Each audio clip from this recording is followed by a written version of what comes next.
What is up everyone, MunchingOrange here and welcome back officially now to Pokemon Insurgence. This is going to be episode 1 of season 2 baby. After almost 5 years without an episode, you never saw it coming and yet here we are in Pokemon Insurgence once again. We got Giratina on the title screen. If I remember this game correctly, the title screen legendary changes depending on the story, so I guess we're gonna have some shenanigans going on with the Dark Lord of the Distortion World. I'm very excited to see how things unfold, and I'm sure that you guys are as well, so if you are, make sure to smack that like button down below. I will be posting 3 episodes a week, most likely, so today is Friday, of course. That means there probably won't be an episode until next week on Monday, Wednesday, and Friday once again. Now, let's jump into things, and already you'll see one of the reasons why sometimes these episodes might take a little bit of extra time to prepare, as Fedoro is officially back.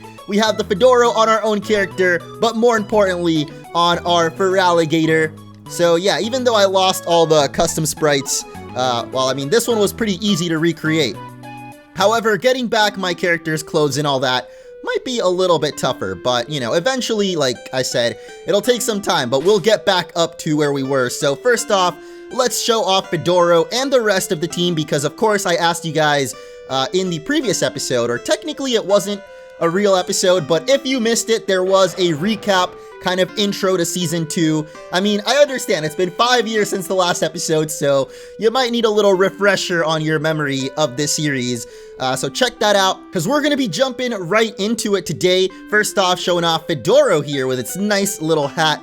Seems to be a little bit misplaced, but I mean, it looks a lot better when we're actually in a battle. Let's not worry about it for now. What we are going to worry about, though, is the fan vote, as I asked you guys in the last episode to let me know which of these new Delta Pokemon that, well, I caught recently, we should actually add onto the team, and by popular demand.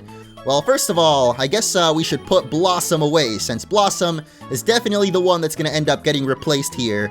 For now, at least. I'm only going to be replacing one of our Pokemon, and Blossom wasn't really officially on the team. I know Goggles definitely was, the Mega Flygon you can see there. Very sad to see it go, but I mean, it might come back at some point in a special battle. If you guys don't know, first of all, there is a Munchie Bunch fan Discord. You can check it out in the description as well and join in. But you guys on the Discord actually voted for which Delta Pokemon you want to see me use. And for some reason, people chose Delta Budew, even though it's a fairy type, and we've already got a fairy type on the team in Mistake here, the Fairy Psychic Delta Venusaur. So I'm not exactly sure about Delta Budew's chances. I mean, technically Discord vote did win this one, but there was also votes in the comments section on YouTube. That honor goes to Delta Pidgey, of course. I don't know what I expected, man. Like, it was pretty obvious that Delta Pidgey was gonna win. Delta Snorunt was pretty cool too. However, the one that we caught is a male one, and Delta Frostlass, I believe, is a fire ghost type, at least in its Mega Evolution, so that would have been pretty sick to use. Delta Glalie, which is the male exclusive evolution, so the only one that we can get, is actually a fire and rock type, and even though it has a pretty awesome Mega Evolution as well, I don't really know if I want lava being puked out all over the rest of our teammates, so little Delta Snorunt here, although he does look really cool doing his little dance back in the cave we caught him in, is not going to be the one for us, which means Delta Pidgey will officially be joining the team. As you guys can see there, it's got the Lucky Egg, and at level 55 now, so it definitely should have evolved, but I prevented the evolution just so that we can show that off, you know, later on in this episode, or actually right now, since we're gonna hop right into it. Special honorable mention to all the other Delta Pokemon that were in the box there. I would have liked to use a Delta Geodude, but it is also a Psychic type, and like I said, we already got Mistake. The other one that I liked was the Delta Clamperl, which can potentially evolve into a Dragon Dark Huntail, and I believe a Dragon Fairy Gorobis. If you guys don't remember, one of the cool features of this game is actually the secret bases, where you can train up your Pokemon really easily. Apparently this guy's asking us about changing the layout of it. Oh. Okay, well, this is actually a lot less cool than the one I had before. I'll show it on screen right now. I was doing a little bit of training to our Delta Pidgey, and my secret base had like this lava theme going on. I guess now we've got like a swamp which I'm not as big of a fan of. Bro, where is this man at? Why did I change the layout? Now I can't find the experienced trainer. Come on, dude. He's got to be close to the entrance somewhere, right? Unless actually re-changing the base reset all of the trainers in it. I'm pretty sure that actually did happen. So now we got to place our items all over again. Let's go for functions and level trainer. Yes, that's the one. Press C on the square you want him in. You know what? Let's put him right at the entrance, since it's probably the main thing that we're gonna be using in the secret base anyway. What? Cannot place object there. Oh, okay. He's already placed actually, but this guy here will, of course, train your Pokemon very, very easily, all the way up to level 80 now. And it only costs like about 1,000 Poké-Dollars, because it's $10 per level, or maybe 100 per 10 levels, I mean. I don't remember exactly. He just said it, okay? So if you want to go back and read it, whatever. The point is, he makes training very, very easy because the Autonos that he have actually just use Healing Wish, which means they basically commit Sudoku and give you free experience. But Healing Wish only works if the trainer has other Pokemon left. So the final Autono we actually do have to take down ourselves. Well, I don't know. I kind of forgot that I had this on our team, but it has a pretty sick Mega Evolution, and the sprites actually got updated ever since the last time we played it. So you will see the brand new and improved Mega Delta Bisharp here, the Centaur of badassery. I think it's a centaur at least, right? The half human, half horse, with the wings on it too. That adds a whole lot, a whole another layer on top of it too. Not quite gonna finish it off with the high jump kick, but power up punch will. Those wings are very, very large and in charge, man. Kind of taking up the whole bottom side of the screen there, dude. And I believe we should hit level 70 from this as well on Revel, as well as level 60 on Pidgey there, so we're at least going to get it to evolve into Pidgeotto now. Dark and Dragon type. And fun fact, I guess when we see the Pokedex entry, it'll make more sense. But I said in the last episode that oh my goodness, I forgot how long it takes for Pokemon to evolve sometimes in this game. The animation, they just keep on spinning and never stop. Except eventually they do. But there is the Delta Pidgeotto, looking really awesome. So I said it was actually based on a chimera, but apparently there's this other mythical creature, which is actually called a cockatrice. It also has the power to paralyze its opponents, or rather petrify them, turning them into stone like Medusa would, or the basilisk, I guess kind of showing its snaky nature, that it's not just your average bird here. But it doesn't have the best nature right now. I mean, at least it's not one that benefits it. Actually, all of our Pokemon, I realize, don't have very good natures. Morgana here has one that lowers its special attack when that's its best stat. Same with Mistake. They actually have the same nature, and both of them could benefit from having a better special attack boosting one instead. So we might try to fix that later on in the episode. Rebel as well has one that lowers attack, of course. When attack is her? Yeah, her best stat. The only one that isn't terrible is Fedoro. And actually, that reminds me of another thing that you guys told me in the comments. Thank you so much, because I was freaking out thinking that we were never going to be able to fix this. So as you guys know, the Mega Stones were not working, and it says they need to be sorted first. So apparently if we push the F5 button, it will automatically sort our Mega Stones into the Mega Stone pocket, which is over here. And now we can actually give the Mega Stones to the Pokemon that need them. Like Fedoro here can now have his Feraligatr right back. The D Venusaur, of course, for Delta Venusaur can go back on Mistake. And we actually even got the Delta Pidgeotite in the cave that we caught Pidgeot in, or Pidgey rather. But it's not a Pidgeot yet, so I guess it doesn't really make sense to give it that, at least until it evolves. We also have the Tyranitar, right? I think it already is holding it, but since we already have so many other Mega Evolutions, I think I'm actually going to give our Tyranitar the Tyranitar armor instead, since the sprite for that has been updated as well. So we're going to go ahead and swap that with the Tyranitarite, and boom! There's a little sneak preview. We'll see that in its full glory very soon. But first, I actually want to take off the Fedora. I'm not a big fan of it, at least not on our own character. It's fine on Fedora, I mean, it's his namesake after all, but on our own character, I think I'm good. The other thing I wanted to do is put on the headband, actually. And as you saw there, I dyed my hair black. So there we go. We're back to the good old Munch of Pokemon Insurgence with the headband. And, well, I mean, we don't have the full outfit yet. I actually had a scarf on my character, so I'll keep working on upgrading those as the series goes on. I'm loving how our Delta Pidgeotto is looking behind us, though, dude. Definitely need a nickname for that Pokemon, so if you guys have any suggestions, let me know in the comments down below. There was one more thing that I wanted to do. Well, aside from finding the Pika-Taxi guy here, but I believe it was show off the Tyranitar with the armor. Look at that. I'll show off a comparison for what it was in the previous update or the last, you know, Season 1, basically. This is what the Tyranitar armor used to look like. I think it is a pretty solid improvement. I love it, man.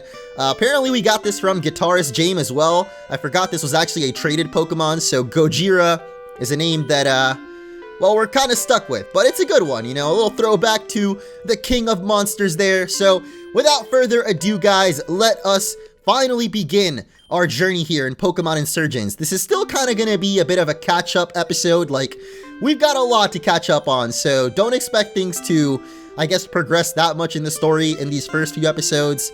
Well, I say that, and yet there's already a lot of progress that I need to show you in a second. But we're going to start off with Pika-Taxi guy here, who actually has a quest for us, so let's see what that's all about. Excellent! Well, you see, I have a small garage in Torren where I live and maintain my taxi. I was so close to finishing this awesome upgrade, but my garage was broken into. The pieces were stolen. Only 2 pieces were stolen, thankfully. Please keep an eye for them. People might be reselling them or they might be buried up the mountain for all I know. Those are direct hints to where you're gonna find them. So one of them we can already get, and then the other piece we're gonna have to wait a little bit to get.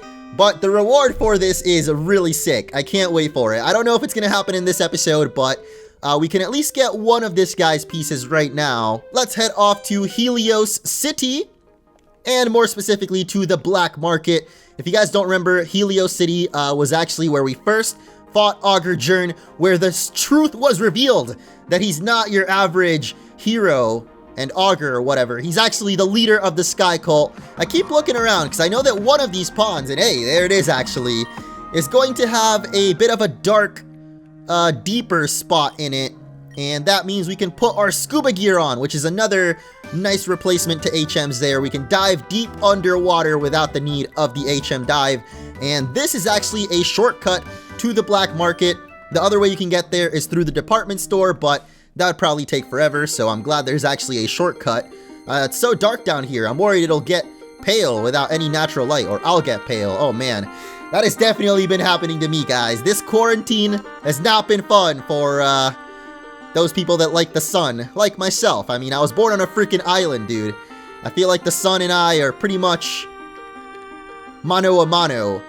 This lady here, the witch doctor, well, she does something pretty special that we could actually make use of right now, but we don't have the right Pokemon in our party. What she actually does is basically Pokemon that would normally evolve by trade. I think she just makes them evolve without trading, you know, but you still have to have the item. I think that's how we got our Electivire way back in Season 1. But what we're actually here for in the underground, the Black Market, I believe is for this man. I have this old piece of machine junk. You want it? I'll sell it for 5K, or I can just offer my usual stuff. And this is actually going to be one of the parts for the Pika-Taxi man, so definitely want to go ahead and grab this. Good call, here you go. Taxi machine part, baby. Or piece, rather. But these guys actually also sell you other things, like, well, nothing that we really need right now. I mean, unless you needed to evolve, like, your Slowking, or whatever that one Pokemon is, Slurpuff, I think. Not really gonna need anything from those guys, but, oh, there's actually a Super Rod for $0? Do we not have a Super Rod before? Kinda weird that he sells it for free. I mean, he's not even selling it, he's just giving it away at that point. But we definitely want to grab some Ultra Balls. I believe they're at a bit of a discounted price from this man, unless he's actually selling for an upcharge, in which case I just wasted, like, quite a bit of money there. Yeah, I'm not quite sure. He's got Dusk Balls too, or I guess his brother over here does, for 1,000. But that's pretty much it for Helios City. Don't we have a bike, dude? What's the button for our bike, actually? Do I not have it registered or something? Or maybe there's just not enough buttons in my controller right now to use it. I don't care. There's a TM down there, which I actually couldn't quite figure out how to get to, so maybe one of you guys knows. But we're gonna move on. Pika Taxi Man, we got one of your parts, buddy. I don't think we can actually do anything until we've got both parts, so let's just go ahead and fly. And our next stop is actually going to be the very first town in the game, Telenor, where it all began. We're throwing it way back today, man. Like, literally the beginning of Season 1, the beginning of the whole series. We got the town hall where the augur was attacked. Oh, there's actually another TM over here. Yeah, I'm still not sure about these items. I feel like they just added a lot more stuff in the later updates, and so, you know, they weren't there originally, so they appear for me now. I don't think that they're repeats. Like, it would be pretty weird if, like, we have 2 of the same TM now. Or not that weird, actually. I don't think TMs get deleted in this game, though. You can actually reuse them as many times as you want, so I'm gonna assume that TM wasn't there before. Same with that potion. But the item we're actually here for in Telenor, believe it or not, is right here in front of us. And it's an Oranberry. And now that we've got that Oranberry, our next stop is going to be in Sonata City. If you guys didn't watch the intro, the previous episode 0, again, I first off recommend you just go watch it real quick, because we caught a lot of Delta Pokemon, and we saw a couple of other ones that we couldn't quite get. One of them because we didn't have an Oranberry of all things, like literally the most basic of all berries, and yet we didn't have one somehow. So we're gonna head over to the Sonata Hills where the hospital is at, and over behind the hospital, there was actually a very special Pokemon that we can get only if you have an Oranberry. So thankfully we've got that now. I wonder if I should keep Blossom up first, or if we should maybe switch up the Delta Pidgeotto. Level 60. I don't remember exactly what level this guy is at. Or, I mean, I've never fought him, so I guess I don't know what level he's at. Let's just find out. As now, a Pokemon seems very hungry and weak, and with the Oranberry in hand, we can go ahead and feed it. And I believe catch it. Or at least battle it. Wait a minute, what? It just wants to join us. We don't even have to battle it? Okay. We got the Delta Litwick, boys! Ah, we can't even see it. We go to nickname it. Alright, well, I guess we gotta check that out in the PC then. That is another Pokemon that I am definitely down to add on to the team. Or maybe not, actually, because I think it might be Fire and Fairy type in this game. But that's all we needed is a freaking Oranberry, and which, again, I can't believe we didn't have earlier. But aside from that hidden Oranberry, I'm not sure how you can get more of those. I know that in the Sonata Tracks near here, I think you can get some of them. But I haven't really done that in a while. I mean, that could be cool, actually, to check out in this episode, since it's kind of me trying to get my bearings again, get back and used to the game. And speaking of, the Pokepon here actually has a, I believe, 8% chance that it can change your Pokemon's nature. So we're gonna go ahead and send Mistake in there. So far, I've only managed to get items, which is also like an 8%, I believe. There's like a 1 or 0.01% chance that your Pokemon could even turn shiny, but obviously that's not gonna happen, because, I mean, let's be real, it's... Oh, wait, what? An item? A rare candy! At least it's a bit of a better item than we usually get, but still, no nature change. I'm gonna try that out every single day until we get a better nature on Mistake, because having its special attack lowered is actually pretty terrible, and I do want to keep our Delta Venusaur around as long as we can. But down over here, we've got the Sonata Tracks. This is another way that you can get yourself berries and a whole bunch of other items. I think actually the better you race, the more chances you have of getting sponsors, and different sponsors give you different items. So let's go ahead and try it, since it's been a while and I kind of forgot that this was a feature in the game. And you know what? We're gonna send our brand new Pidgeotto in there too. He seems pretty quick. Let's go ahead and do the ice path. I don't think we've tried that one yet. And you'll see exactly what this feature is, in case you guys forgot. We actually get to race with our Pokemon. Like, we actually play as the Pokemon. Ready, set, go! Oh my god, wait. Is there not a run button? What the frick? Dude, I'm going so slow. Oh, well, at least I'm not as slow as Bidoof. That dude just got straight up stuck. What the? Oh my god, it's icy in here. Oh no, so we slide. Undoubtedly gonna be a last place finish for us here. Look at that, a spectacular finish. What? Wait, what? We actually got first place? Now, I believe that wraps up all the catching up we've got to do, so now we got to find the Pika Taxi guy once again, and finally move on to what's going on next in the story. And I believe I mentioned earlier on in the episode that there was something I might have accidentally done in the episode 0, but I ended up cutting it out because I didn't want to spoil you guys. But here in Sonata City, or rather up north to the Dragon Ruins, is where we left off in the previous update all those years ago. Man, it's still kind of shocking to believe that it was almost 5 years ago, if not even over 5 years. I don't know, that kind of sounds off to me. I feel like I was playing this game in like 2017, but maybe it really was all the way back in 2015. Jeez, dude.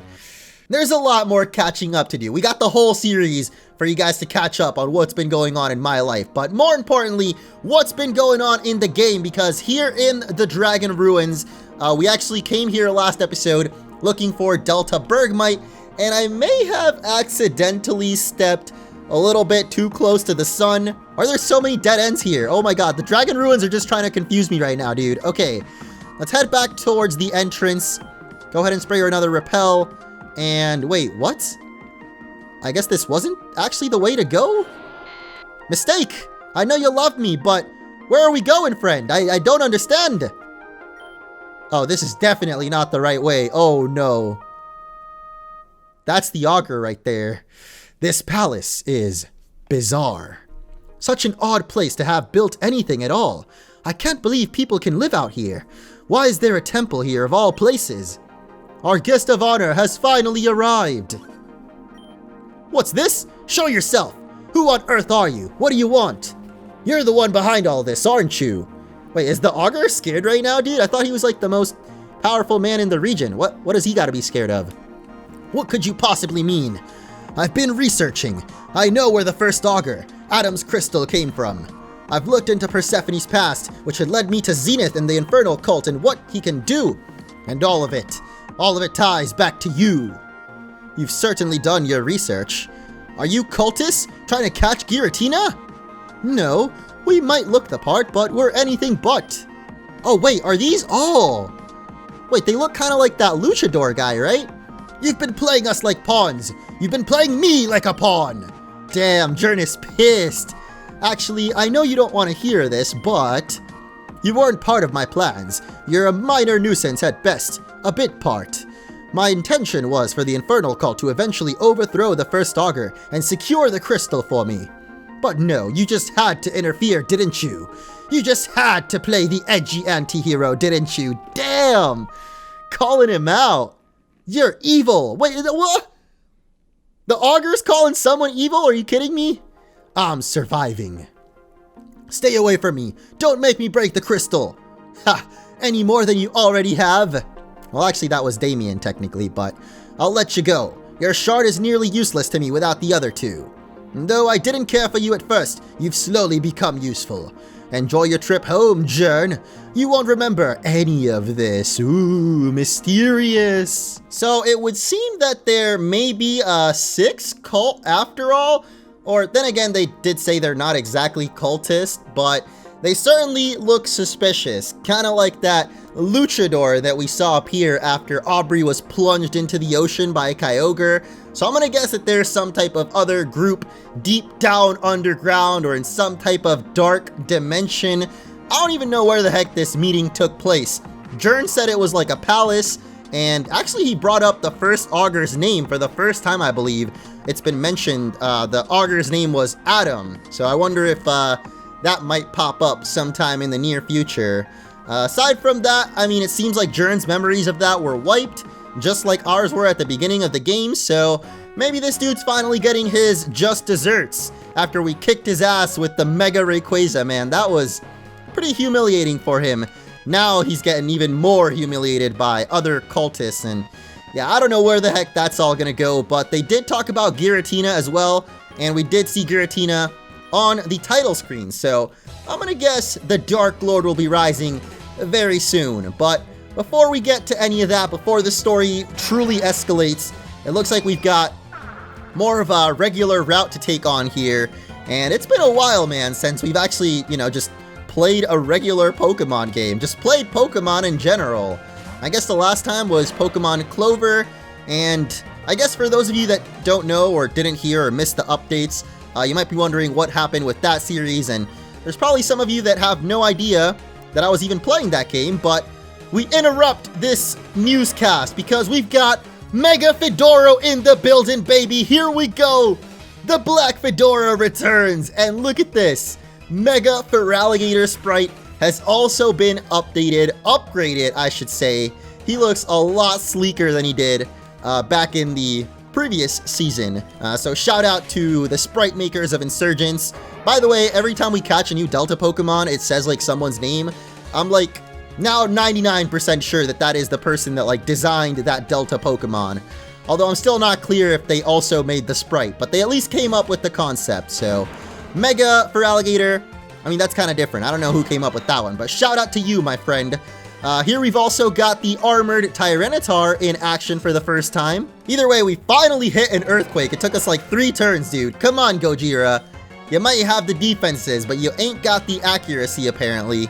And this lady's final Pokemon will be Vaporeon, which means we actually get to show off basically the entire roster here. Not quite the Mega Morgana yet.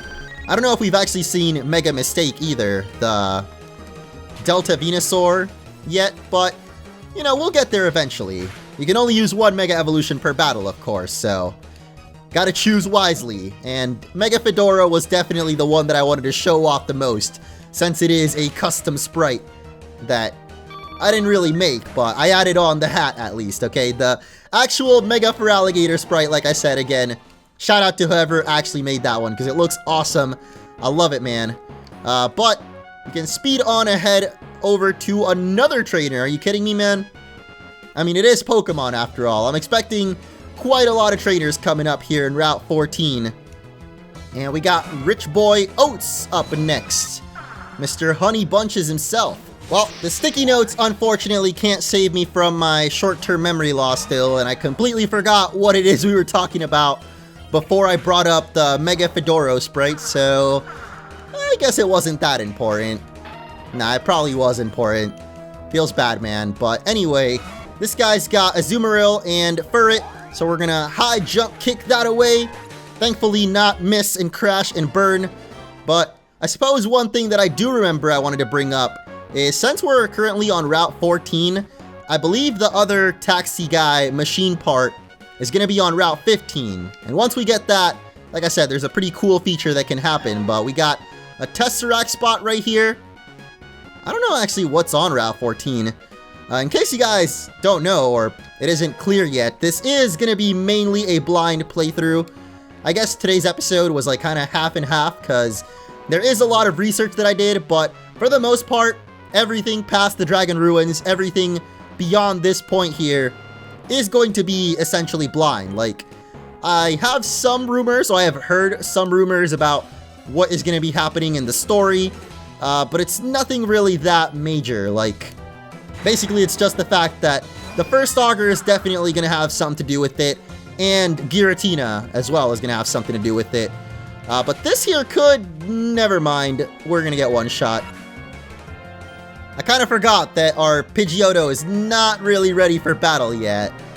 I shouldn't have even tried to Dragon Voice, dude. That was so bad of me. But hey, at least now we get to show off Mega Mistake, right? We've been waiting to see that one.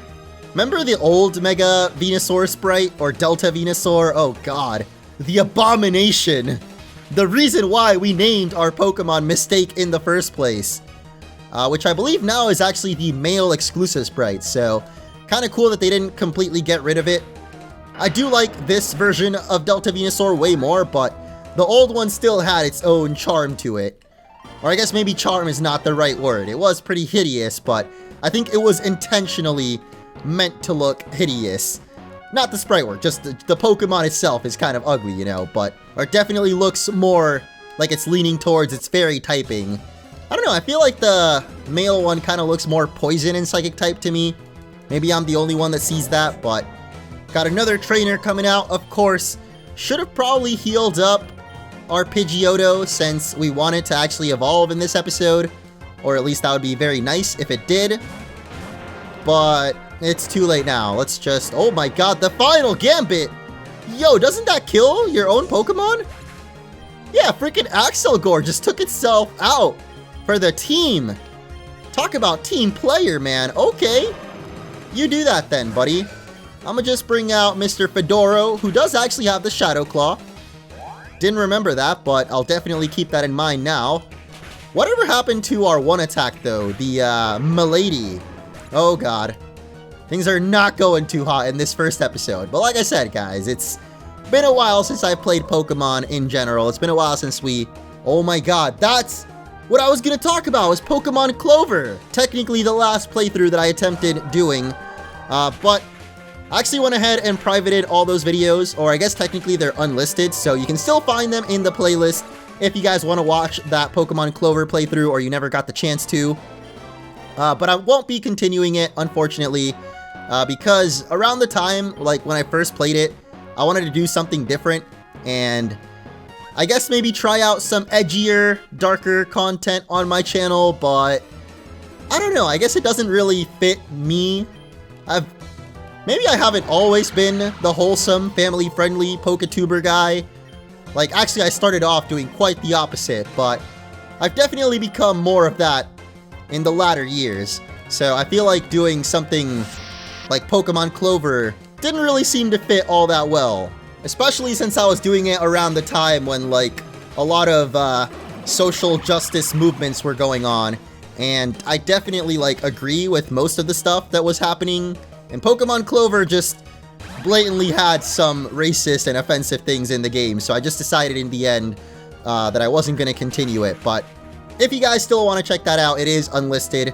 I guess, you know, you can see the playthrough. I personally didn't stand by any of the offensive stuff, obviously, but just the fact that it is in the game, I felt like could show people that I approve of those kinds of things when I really don't, so that's why I decided to private the playthrough. But again, if you do want to check it out, I thought it was a pretty well-designed game, just with very bad ideas and concepts in it sometimes, so yeah, it's kind of bittersweet. I feel like I've been saying that word a lot recently, I don't know why. But anyway, glad that I was able to remember that, because I was like, bruh, there's something really important that I was talking about, and for some reason it totally slipped my mind, but that was it right there. Hopefully this is a rest house, because we could definitely use a little bit of healing on our Pokemon. Of course not. The legendary birds are considered very important to Tauren. They helped this region come into being. The stories say that they protected the settlers and weaker Pokemon from wild creatures while they made a home here. I hope they're still doing that today, protecting the underdog and helping people. The underdog, man, that is definitely what I've always considered myself when it comes to any of these games. If this was a Nuzlocke, dude, I just realized, like, we already lost, like, half of our Pokemon. It's nice to hear the underdog story, or see the underdog come out on top, especially in something like a Nuzlocke, but not in this game, man. I'm glad this is just a regular playthrough, because things would not be going too hot. But this whole business about the virus, I don't like it, not one bit. We've had scares like this before, and they never end well. I just hope we don't have any people trying to take advantage of Taurenites again. What the heck is that? Thank goodness we have a trustworthy person like Zachary to look up to. Not only do I not know who the frig Zachary is, but the Taurenites. And then he talked about some type of virus, like, bruh. I didn't realize the Rona had hit Pokemon World too. Jeez, man. Can't escape the quarantine. Even if we, in Pokemon, I mean, you know, you think that you're found some type of escape from the realities of the world these days, but nope. Even in Pokemon, they seem to bring it up. But yeah, we got the name raider there, so definitely let me know some nickname suggestions for our Delta Pidgeot, or at least eventually Delta Pidgeot. Looks like the Ultra Balls we got in the black market earlier actually were regular price, so I'm glad we at least didn't get scammed there, but not really much else seems to be for sale there, so we're gonna head on out and explore a little bit of Oronos City, which I definitely thought said Granos City at first, and it was like Thanos' grainy cousin or something. There's a cool tower owned by Satellite Corps just east of here, or Core? I think that's usually how you say that, not corpse. This ain't no dead body. I heard they were having some weird electricity problems, but I'd love to work there one day. Electrical engineering is a passion of mine. I could help. Ooh, I think that's actually where we get a pretty sick Delta Pokemon that you guys may have told me about too. Like I said, I've done a little bit of research, but for the most part, this is going to be blind still. We used to have a leftover storage facility here, but Zachary's repurposed it. Not sure what he's using it for. It's all very hush-hush. He dumped all the junk out. It's kind of a mess now. Bruh. Haven't you heard of, oh, nice, you get a free revive. I've been checking, like, basically every flower to make sure there's no hidden items, and finally we find one in the most random of places. I mean, I expect that there would be at least some type of hidden item among these boxes, but, like, the first spot that we check happens to be one. That's, pretty lucky there, man. I have this theory about Delta species Pokemon. They almost always turn into cool typings like Dragon, Fire, Ice. Come to think of it, I don't think I've ever seen a Grass or Normal type Delta. Wait, there's literally Delta Munchlax. What do you mean? I'm guessing that's what she wants us to show her. I don't think we have any other Grass or Normal Delta, but Delta Munchlax and Snorlax are literally Grass and Normal type. Oh, this lady brings up Nora. Dude, long time no see. Although Nora isn't actually here, so we still haven't seen her, but don't think this guy's gonna have anything for us either, huh? Yeah, not many people, aside from their dialogue, you know, they don't have any items or anything. But Delta Munchlax, I think, is all the way back on Route 8 in one of the grottos, or the grotto there, so it's like a 50-50 chance that we can get one, but I mean, if we do catch it, then sure, I'll definitely show it to that girl. This guy here has got a quest for us, it seems. I've hidden an item in Oronos Town, and I'm curious to see if you can find it. It's kind of close to the statue, sort of. I'm curious if you can find it or not. Okay, well, the hunt begins then. I could swear I saw a Pikachu car flying above. Am I crazy? How can a car fly? We'll find out more about that in the next episode, but we're not quite done with this one yet as, oh my god, it's Zenith, dude! The freaking leader of Infernal Cult. He's just pretending to be a librarian again. Gosh dang it, Zenith. My fellow Tauronites, it's so good to see you again. I've missed Oronos Town so much. Such a beautiful place. We've met you too, Zachary. Oh my... I forgot his freaking name is Zachary. Or at least when he pretended to be a librarian. Oh, is that Mrs. Parker? How are your kids? They're wonderful. Jonathan is... I'm sorry, I'll let you get on with it. Frickin' Jonathan. I have something very important to say to all my friends here after all. I'm not sure how many of you have heard, but there's been a nasty sickness going around Tauren. Something to do with Deoxys, I understand. Oh my god. The digital dummy... Is there a word for virus that starts with D? I'm trying to rhyme here. Or alliteration, I mean. The digital dummy disease. Oh my god! The digital dummy disease! Yes, that's exactly what it is. We don't know how bad it is yet. It might be even fatal, but we've seen some of its effects, and believe me, you do not want to come into contact with it. As you know, I work at the library, in tandem with some smart and, trustworthy people, yeah. These friends of mine, who are definitely not cult members, have developed a vaccine that will protect you from this virus. We are also organizing quarantine zones so that anyone who has already been infected can be treated and cared for. Oh my god, we really can't escape the freaking... My number one priority is the health and happiness of everyone in Tauren. I really hope the good people of Oronos Town will help me on this journey. We're supplying vaccines in the Northmorse building in town. I strongly encourage everyone to sign up for this program. And all of you need to sign up. If you don't, well, we have to assume you're already infected. After all, the virus affects your behavior. Who wouldn't want the vaccine? Unless you're already infected. So if anyone you know is acting suspicious, such as speaking against the augur, please report them to us. We'll deal with them. Remember, your safety is our priority. Have a wonderful day. And he disappears. That is the quickest disappearing act we've ever seen out of one of the cult members. Yo, is that Ryukra over there? I think it's just a regular guy in a suit and fedora, but he definitely looks like the Perfection Cult leader. But I wonder if somehow Zachary and Augur Jern are in cahoots somehow, because he says anyone bad-mouthing the Augur probably has the disease or something. How did I find that Max Revive hidden there, bro? That's crazy. I guess if you check every tile, eventually you'll find some type of hidden item. But hey, thank you for the nugget, my dude. And we're gonna wrap up this episode by checking out this house here, because it seems like there's a lot more stuff to check out here in Oronos, including that hidden item nearby to the... Oh my god, this guy's also lost an item in Route 15.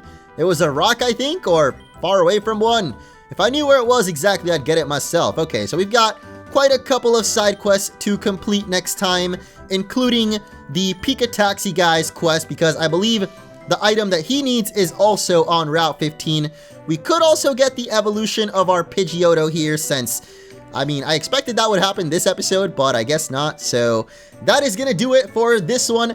Thank you guys so much for watching. Stay tuned for episode 2 on Monday. Like I said, hit that like button if you enjoyed, and I will catch you in the next one. Feels good to be back, boys.